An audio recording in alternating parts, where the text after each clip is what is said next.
Um diazinho que apareceu uma chuva aí um pouquinho antes de nós virmos para a igreja, mas nós não deixamos de estar aqui e nos reunir para compartilhar a palavra do Senhor.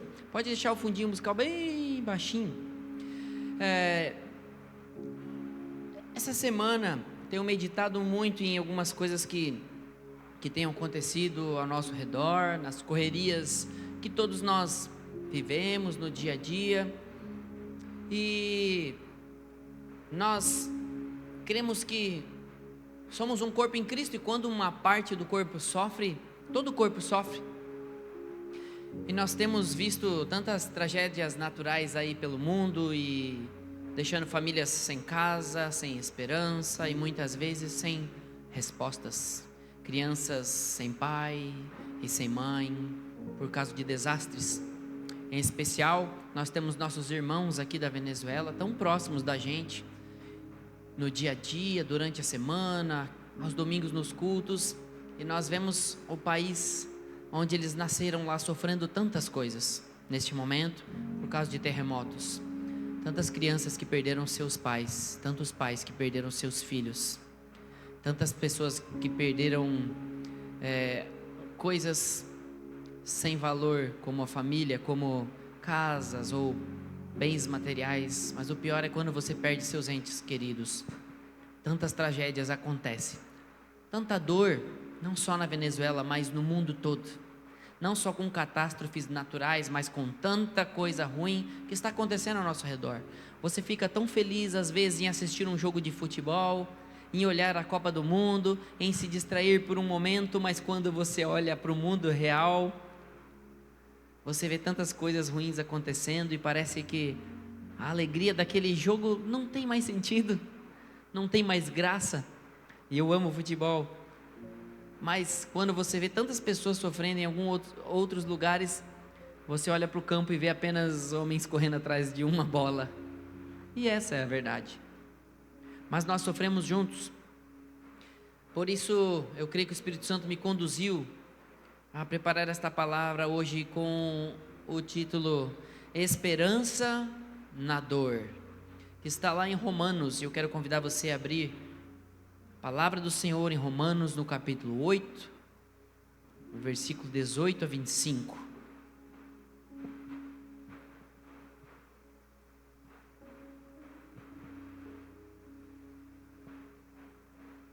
Você pode deixar aberto lá, Romanos 8, 18. Não precisa abrir, é aqui, já está prontinho. Se você não tiver a Bíblia.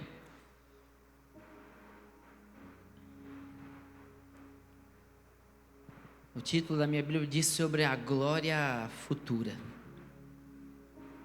Mas o fato é que, diante dessas notícias que nós temos visto no mundo afora, muitos se perguntam: será que Deus está castigando o mundo? E outros perguntam: será que Jesus já está voltando? Mas hoje nós perguntaremos: o que Deus está nos ensinando através de tudo isso que está acontecendo ao nosso redor? Porque onde o mundo vê apenas dor, a palavra de Deus nos ensina a enxergar esperança. Então vamos dar uma olhadinha no que a Bíblia diz, Romanos 8, capítulo 18 a 25. Considero que os nossos sofrimentos atuais não podem ser comparados com a glória que em nós será revelada. A natureza criada aguarda com grande expectativa que os filhos de Deus sejam revelados, pois ela foi submetida à inutilidade não pela sua própria escolha, mas por causa da vontade daquele que sujeitou, na esperança de que a própria natureza criada será libertada da escravidão, da decadência em que se encontra, recebendo a gloriosa liberdade dos filhos de Deus. Sabemos que toda a natureza criada geme até agora, como em dores de parto. E não só isso, mas nós mesmos que temos os primeiros frutos do Espírito, gememos interiormente, esperando ansiosamente nossa adoção como filhos, a redenção do nosso corpo. Pois nessa esperança fomos salvos. Mas a esperança que se vê não é esperança. Quem espera por aquilo que está vendo? Mas se esperamos o que ainda não vemos, aguardamo-lo pacientemente. Sabe, a Bíblia fala sobre a criação gemer. Quando o pecado entrou no mundo, toda a criação foi contaminada. A terra foi contaminada. Você acha que Deus criou o planeta Terra para colapsar? Para ter terremotos, inundações, pragas de tudo quanto é tipo, doenças? Deus não criou o mundo para ser assim. Ele criou um perfeito paraíso. Mas a decadência do pecado não atinge apenas o nosso coração, atinge também a nossa terra. Mas a Bíblia, ela fala para a gente olhar para tudo isso como uma mulher entrando no trabalho de parto. Quando uma mulher, ela está no trabalho de parto, ninguém fica celebrando a dor que ela está tendo. Eu me lembro quando a primeira vez fui com a minha esposa para o hospital, era o primeiro filho, né? Aquela coisa de filme, você é pego de surpresa, e aí pega, sai correndo na bolsa, sai correndo nas primeiras dores, chega lá no hospital, o médico fala, não, ainda vai demorar, calma, aí você volta para casa, já no segundo filho você já está melhor, no terceiro filho você já tem quarto próprio lá e estão te esperando, é tudo muito mais fácil.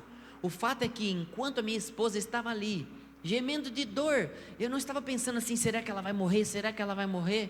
Embora muitas mães se perdem no parto, eu ficava pensando, ela precisa passar por isso, ela precisa passar por isso para nascer o Cauã, ela precisa passar por isso, e eu ficava ali entre, como eu posso ajudá-la a passar por esse momento, qual que é a minha parte como homem, o que eu faço? Seguro ela, dou meu braço para ela morder, o que eu faço?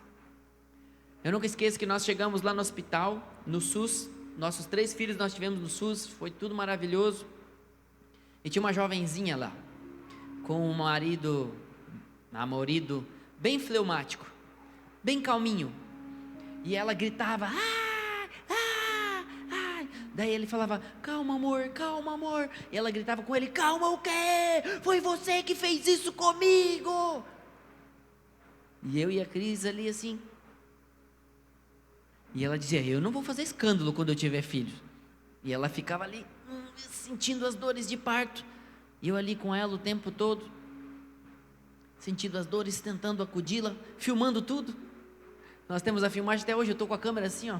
Parece que tem alguém filmando a gente o tempo inteiro. Eu filmo ela, eu filmo eu filmo nós dois, eu estou aqui, ó, filmando. Porque eu não estava celebrando a dor dela. Nós não celebramos a dor da mulher que está para parir, nós celebramos o que a dor está anunciando. O que a dor está anunciando? O nascimento. Essa dor intensa anuncia uma nova vida. É exatamente essa comparação que Paulo faz com a criação inteira, que está gemendo, aguardando com expectativas que os filhos do Senhor sejam revelados. Já pensou você, um filho do Senhor, uma filha do Senhor, sendo revelada para esta terra? Quando os filhos se revelarem, a palavra do Senhor é levada aos 4 cantos da terra, e quando a palavra do Senhor for levada aos 4 cantos da terra, aí virá o fim, e eu e você fazemos parte disso, enquanto a terra sofre dores de parto. A criação inteira está gemendo, não é em dores de morte, mas em dores de parto, porque algo está por vir, algo está para nascer, algo está sendo preparado num ventre espiritual para chegar até nós, onde esta terra será restaurada, onde as nossas vidas serão restauradas. E isso nos leva ao nosso primeiro ponto da palavra, pode colocar lá, que diz: as dores deste mundo apontam o nosso verdadeiro lar. Ali em Romanos 8, no capítulo 22, disse: toda a criação geme. E Jesus confirmou isso lá em Mateus 24, 6, 8, você não precisa abrir. Haverá guerras, haverá fomes, haverá terremotos, tudo isso é o princípio das dores. Então olha para a pessoa do lado e fala para ela assim, ó: haverá guerras. Diga para ela: haverá fomes, haverão terremotos. Mas diga para ela: tudo isso é o princípio das dores. Cutuca ela, chacoalha ela, fala: ei, é o princípio das dores. Jesus não disse, é o fim, vai ser o fim. Ele disse, é o começo das dores.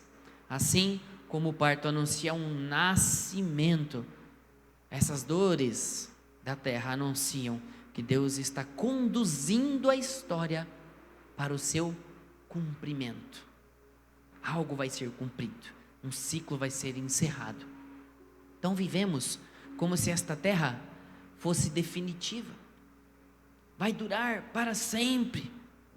Trabalhamos, construímos, planejamos, investimos, tudo isso é importante nessa terra, mas nós não podemos esquecer o que a Bíblia diz, que a nossa cidadania está no céu. Isso parece papo de crente, mas é o que a Bíblia diz. Então imagine assim, alguém que está num aeroporto, esperando um voo, e tem lá uma salinha. Hoje em dia a salinha do aeroporto está bonitinha, algumas estão ainda muito simples, mas eles não vão investir muito naquela salinha, porque aquela sala de espera é um lugar de passagem, não é para você dormir lá, embora algumas já estão acolhendo alguns, para você tirar uma soneca, não é para você ficar lá tanto tempo, tanto que se demorar no aeroporto eles te mandam para um hotel. Aquela sala é feita para passar, porque o aeroporto não é o teu destino, é passagem. E assim também é esta vida. Esta vida é a salinha do aeroporto para nós, é lugar de passagem. A nossa vida eterna é no céu. E enquanto você espera, o que você está fazendo da vida? Está lendo a palavra, está lá correndo a linha do Instagram, que não acaba nunca. Então quem faz da terra o seu destino, vive desesperado, vive nessas correrias que não acabam nunca. Mas quem entende que ela é passagem, vive cheio de esperança. Se você olha para todas as desgraças acontecendo ao redor, nos trazem tristeza. Mas quando você conhece a palavra de Deus, você por um lado se alegra. Essa dor te traz esperança, porque você entende que o fim está se achegando para essa terra, mas a renovação desta terra está chegando com Jesus. Então eu tenho 3 perguntinhas para você meditar. As dores deste mundo fazem você olhar mais para você mesmo, para os teus sonhos, para os teus planos, ou as dores e as catástrofes e as desgraças deste mundo fazem você olhar mais para Deus? Porque se você olha mais para si do que para Deus, tem um erro de prioridade na sua vida. Você tem vivido como cidadão do céu, ou a terra é o teu destino? Sabe que tem gente que acredita que a vida é isso aqui, morreu, passou, acabou. Faz muito mais sentido, como os grandes estudiosos da humanidade dizem, que é mais fácil você pensar que tem um Deus que criou todas as coisas e que tem todo o poder, do que você achar que tudo foi evoluindo e ficou tão harmoniosamente perfeito. Isso é loucura. Achar que tudo do nada foi acontecendo. É mais fácil você acreditar que um Deus com todo o poder criou todas as coisas. Então, se você pensa que essa terra é o teu destino, você morreu, acabou, e não leva nada para lugar nenhum, não tem sentido. Mas se você é um cidadão do céu, você tem propósito em tudo que você faz nessa terra. E se Jesus voltasse hoje, você estaria preparado para subir com Ele, ou você estaria apenas ocupado com as coisas desta terra? Tem pessoas que podem se perder em ocupações até mesmo dentro da igreja. Tem pessoas que se ocupam com as coisas da igreja, esquecem a família, esquecem de se relacionar com as pessoas, esquecem até mesmo qual é o propósito de servir na igreja, que é amar a Deus, adorar a Deus, amar as pessoas e demonstrar servindo. Então, as dores deste mundo apontam para o nosso verdadeiro lar, e o nosso verdadeiro lar é o céu. Quando você estiver lá cuidando da tua casa, você não vai dizer essa é minha casa, você vai dizer: Senhor, essa é a tua casa e eu quero cuidar o melhor dela para você, porque o meu lar é o céu. Senhor, estes recursos que você me deu nessa terra, o ouro, a prata, o chão, a terra para eu plantar, tudo é teu. Eu estou aqui administrando para quando eu estiver no meu lar, na minha casa, contigo, eu aprender a ser um bom mordomo, a cuidar das coisas que o Senhor me deu. Então, cutuca de novo a pessoa que está do teu lado e diga assim, ó, a nossa terra, o nosso lar é o céu. Segunda coisa que eu quero te dizer é que a dor pode ser o caminho pelo qual muitos encontram Deus. É triste essa frase, mas ela é verdadeira. Deus prefere conquistar corações pelo amor, mas Ele nunca desperdiça uma dor quando ela pode conduzir alguém ao arrependimento e à salvação. Em vários textos a Bíblia diz assim, ó, o pai que ama o filho não poupa a vara, e Deus, Ele não poupa a disciplina sobre as nossas vidas, porque Ele nos ama. Pais que não amam os filhos deixam a vida levar eles, mas pai que ama os filhos, fica no pé deles, pega no pé deles, instrui eles, chama atenção, diz não sempre que tem que dizer. Se tiver um filho do teu lado, mesmo que seja grandinho, cutuca eles, está vendo minha filha, está vendo meu filho? A Bíblia fala, e o Senhor é esse Deus amoroso, sabe? Quando Deus nos castiga, é na verdade um toquezinho para nos endireitar.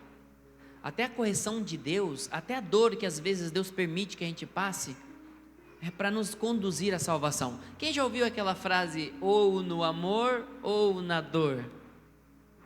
Não tem essa frase na Bíblia, mas é o que ela quer dizer. Muitas vezes nós somos salvos pela dor. Quantas pessoas aqui podem dizer que talvez foram salvos pela dor? Alguns só ouviram falar do amor de Jesus e falaram, eu quero esse Jesus.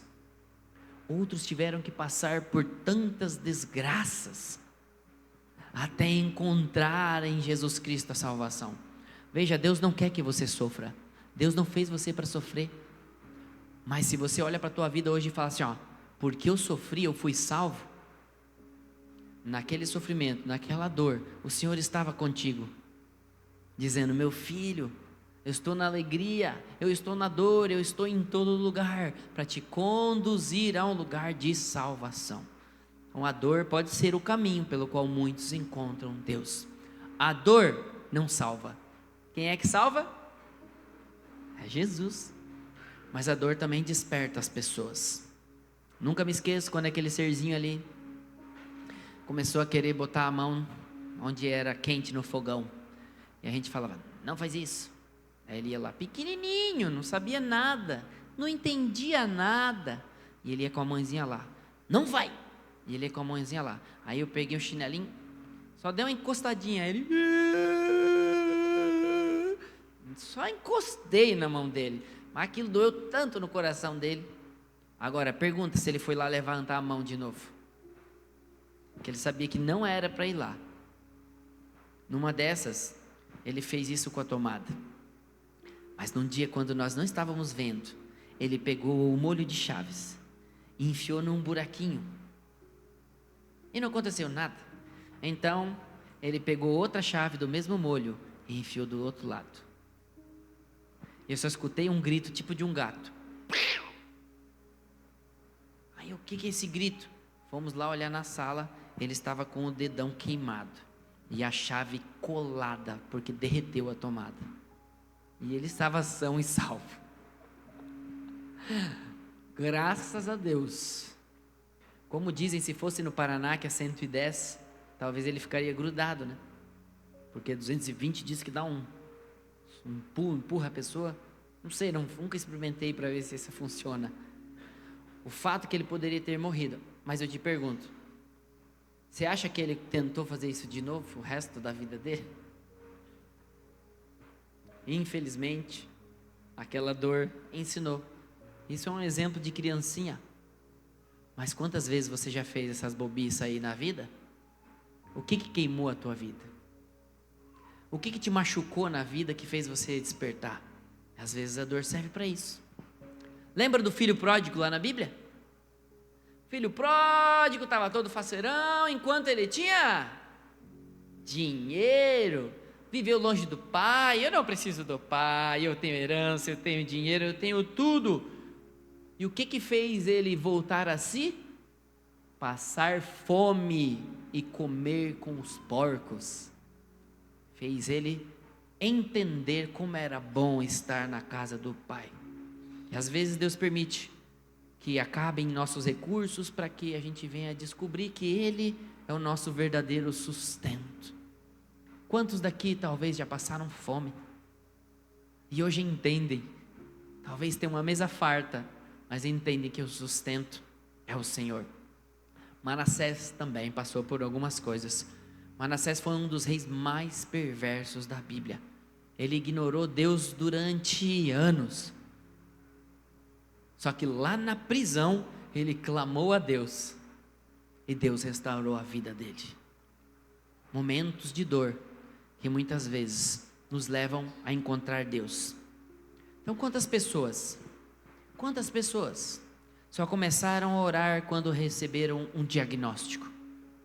Eu me lembro quando no ano passado eu recebi um diagnóstico de câncer. Nas minhas costas apareceu uma pinta, e por 6 meses a gente ficou, que estranho, tem que ir na dermatologista, que estranho, está muito escura, está estranho, no meio das costas. E quando nós fomos lá, a dermatologista olhou e falou assim: isso aqui é sério, procedimento, arranca, depois a gente pergunta o que é. Depois de 20 dias chega a biópsia dizendo que era um câncer. A boa notícia que era um câncer in situ, era só naquele local. Tudo que foi arrancado foi embora.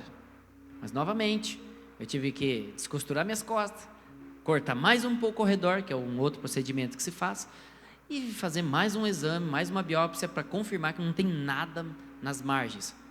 Lá fui eu de novo, confirmado, não tem mais nada. Não é por causa do sol, não é por causa da alimentação, não é por causa de nada. Genético, parece, ou nada. Algumas pessoas especiais são escolhidas. Apareceu isso nas minhas costas. Eu me lembro que quando a dermatologista falou assim: olha, Jean, isso aqui tem que tirar, depois a gente pergunta.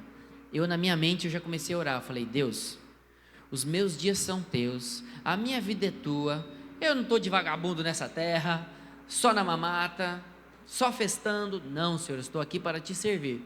Então se o Senhor quiser me levar, quem sou eu? Mas se o Senhor me permite fazer um pedido, gostaria de ficar aqui, né? Minha esposa, meus filhos, estou aqui. Então se o Senhor me permitir ficar aqui, sabe? Talvez naquela dor eu voltasse para Jesus, mas eu já estava com Jesus. Então por que Jesus me fez passar por aquela dor? Tem coisas que só Ele sabe. Mas eu te digo que aquela dor, daquele câncer nas minhas costas, no meio de uma tribulação que a gente passava, no momento da nossa vida que a gente precisava mais de ajuda, mais de bênçãos, mais de consolo, mais de carinho, mais de alegria, veio uma dor. E eu naquele momento eu estava tão envolvido com as coisas do Senhor, que eu nem liguei. Eu falei: Deus, eu quero levar a tua palavra lá na Verdade Igreja de Tijucas. Eu estou preocupado com o que está acontecendo com os irmãos, eu estou preocupado com a vida deles. Tinha tanta coisa acontecendo no meu coração naquele momento, que eu falei: Deus, eu estou aqui dando o meu melhor. Se o Senhor quiser me levar, o Senhor vai levantar outro para continuar, mas seja feito a tua vontade, Senhor. Estou aqui trabalhando para o teu reino. Eu não dei a mínima para esse câncer, e o Senhor tirou. A pergunta é: e se Ele não tirasse? Você continuaria firme? Você continuaria crendo que Deus está acima de todas as coisas, está no controle? Tem pessoas que só começam a orar quando recebem um diagnóstico, perde um emprego, enfrenta uma crise no casamento. Mas a dor, ela não produz Deus, ela apenas derruba a nossa falsa sensação de controle. A dor faz a gente perceber que a gente não tem controle. Eu me lembro na igreja de Porto Belo, que na porta tinha umas grades assim, né? Cheio de degrauzinho. E os meus filhos eram desse tamanho. E eles viviam subindo aquelas grades lá, ela era alta. E a gente falava: não subam, não subam, não subam, até que nós chegamos à conclusão: vamos ensiná-los a subir com segurança para não cair. E aí a gente ensinou eles a escalar: ó, segura aqui, bota aqui, tá? E eles subiam, desciam, sim. A gente só encontrou paz quando a gente ensinou eles a trepar naquela. E eles fazem pouco, né, gente? Porque eu lá no Paraná subia os pés de mangueira lá que tinha 5, 10 metros, pulava de uma árvore para outra, coisas que meus pais não sabem até hoje que nós fizemos. E o Senhor está ali, no meio de tantas coisas. Eu olhava e falava, eu não tenho o controle do que vai acontecer com os meus filhos, por mais que eu cuide deles. Cuidei tanto da minha filha Loise, e ela tomou querosene num luau de jovens e quase morreu. E nós cuidamos tanto da nossa filha Júlia, e o Espírito Santo de Deus nos conduziu ao hospital para o médico abrir e mostrar que a vesícula dela era diferente, por isso que teve problema, por isso que teve que tirar. Você não tem controle, você não tem controle. Só faz o teu melhor, mas entrega para Deus. Entrega para Deus. O fato é que se Deus levasse, você abandonaria Deus no meio da dor? Jesus disse em João 16:33, no mundo vocês terão aflições, mas tenham bom ânimo, eu venci o mundo. Às vezes Deus não muda primeiro a situação, Ele muda primeiro o nosso coração, depois as situações começam a mudar. E eu te pergunto, você busca Deus por amor, ou apenas quando precisa de socorro? Qual foi a última dor que mudou o rumo da tua vida e aproximou você de Deus? O que Deus está tentando mudar no teu coração através das lutas que você está vivendo hoje? Parou para pensar? Eu tenho lutas, tenho várias. E as minhas maiores perguntas é: Deus, eu não estou entendendo o que você está fazendo aqui, mas eu vou continuar te obedecendo. Eu não estou entendendo, Senhor, o que o Senhor está fazendo aqui, mas eu vou continuar te obedecendo. Senhor, eu não estou entendendo nessa outra área o que o Senhor está fazendo, mas eu vou continuar te obedecendo, te servindo, porque alguma hora eu vou ser abençoado porque eu obedeci, mesmo sem entender qual era o plano de Deus. E o terceiro ponto é que existem catástrofes que não aparecem nas notícias, e estas são as piores. Tragédias muito mais perigosas, são tragédias da alma. Elas não aparecem lá nas manchetes, nas notícias, mas elas continuam destruindo vidas todos os dias. Existem pessoas que perderam a alegria, que perderam a esperança, que perderam a paixão por Deus, pela vida, perderam o primeiro amor e continuam vivendo normalmente. Mas Jesus, ele falou isso para a igreja de Éfeso, lá em Apocalipse, no capítulo 2, no versículo 4 e 5, ele disse assim: tenho contra você que abandonou o seu primeiro amor. Sabe, era uma igreja ativa, a igreja de Éfeso, mas espiritualmente ela estava adoecendo. Então Jesus adverte eles. Imagine uma casa toda bonitinha por fora, pintada, tinta novinha, o jardim está todo bonitinho, aquela casa de madeira maravilhosa, tudo perfeito por fora, mas por dentro dela, por dentro das suas estruturas tem cupins, tem bichos que estão comendo aos pouquinhos, tão pequenininhos, um buraquinho tão pequenininho, mas eles estão comendo as estruturas dessa casa, e um dia essa casa cai. E as pessoas que talvez passavam na frente daquela casa olham: nossa, mas essa casa era tão bonita, como ela caiu? Porque lá dentro daquela casa estava acontecendo algo que ninguém via, era invisível, mas era real. E esse é o perigo, as pequenas coisas na nossa vida que vão a destruindo vagarosamente. E um dia, quando tudo desaba, a gente percebe que a estrutura era boa, o alicerce era bom, porém nós deixamos coisas pequeninhas, várias coisas entrarem na nossa vida, e daqui a pouco a gente tem um monte de problemas. Não são as grandes coisas que derrubam famílias, são várias pequenas coisas.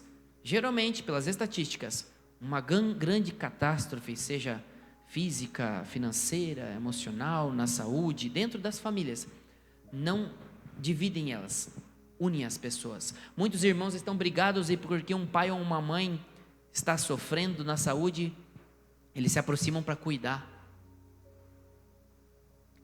e se esforçam para cuidar, sabe? Às vezes um irmão não tem dinheiro e aí alguém da família dele passa mal e ele arranja dinheiro, ele vende o tênis, ele vende a roupa, ele vai atrás.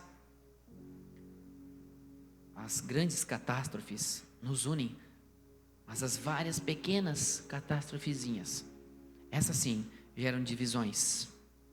E assim acontece com muitos cristãos. Primeiro eles abandonam a oração. Hoje eu não estou com vontade de orar. Se você é casado e você chegar para a tua esposa e falar assim: hoje eu não estou com vontade de te elogiar, hoje eu não estou com vontade de te amar, hoje eu não estou com vontade de estar com você. Aí vai chegar uma hora, homens me entenderão, que você vai querer ter intimidade com a sua mulher, e você acha que ela vai estar com a cabeça para estar ali suprindo as suas necessidades físicas? Não, ela vai falar: o quê? Nem temos intimidade. Só que Deus é o contrário.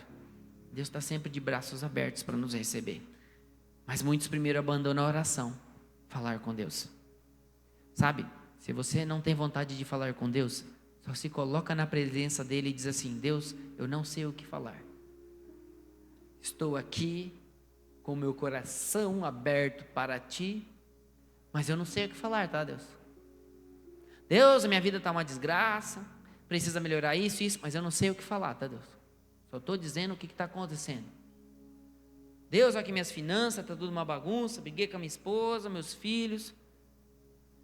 Eu não sei como orar, nem estou com vontade de falar, Deus. Só estou te dizendo para desabafar mesmo, não tem com quem desabafar. O que você está fazendo quando você faz isso? Você está orando. Isso é comum. Isso é falar com Deus. E muitos começam assim, abandonam então a oração, depois abandonam a palavra, abandonam a comunhão, abandonam a santidade, depois abandonam a fé. Não acreditam mais em Deus. E a pergunta é: você está mais preocupado em parecer bem espiritualmente? Ou andar perto de Deus? E resolver as pequenas coisas da tua vida? Só você sabe, eu não preciso apontar a tua vida. Ninguém aqui talvez sabe as pequenas coisas da tua vida, só você sabe. Então você vai olhar, você vai medir, você vai ver o que você precisa acertar e corre atrás. Quando foi a última vez que você buscou Deus por amor, não por causa da dor? E se Jesus escrevesse hoje uma carta para você, como escreveu para a igreja de Éfeso, qual seria a principal advertência que ele faria por amor a você? Meu filho, eu amo você, mas você está frio. Meu filho, eu amo você, mas você nem se reúne com os irmãos na igreja, quem dirá comigo? Meu filho, você está tão frio, você pode acordar às 6 da manhã para o grupo de oração, mas não acorda. E chegamos ao nosso último ponto. Toda essa dor aponta para uma grande esperança. O que diz Romanos 8,18: os sofrimentos do tempo presente não se podem ser comparados com a glória futura. Apocalipse 21,4 diz: ele enxugará dos seus olhos toda lágrima, não haverá mais morte, nem aflição, nem choro, nem dor, pois as coisas antigas já passaram, eis que tudo se fez novo. Essa é a nossa esperança na dor. Tudo vai se fazer novo. Então imagine quando alguém compra um apartamento na planta, ele continua morando talvez de aluguel em outro lugar, mas ele continua trabalhando, investindo naquilo que estará pronto, que é o apartamento, porque ele sabe que existe uma casa sendo preparada para ele. Da mesma maneira as nossas vidas com relação ao céu. Eu não vivo pensando que o céu não existe. Jesus disse em João 14:2-3: vou preparar lugar para vocês, e eu voltarei para buscar vocês. Ei, não se engane, Jesus Cristo está preparando um lugar para você.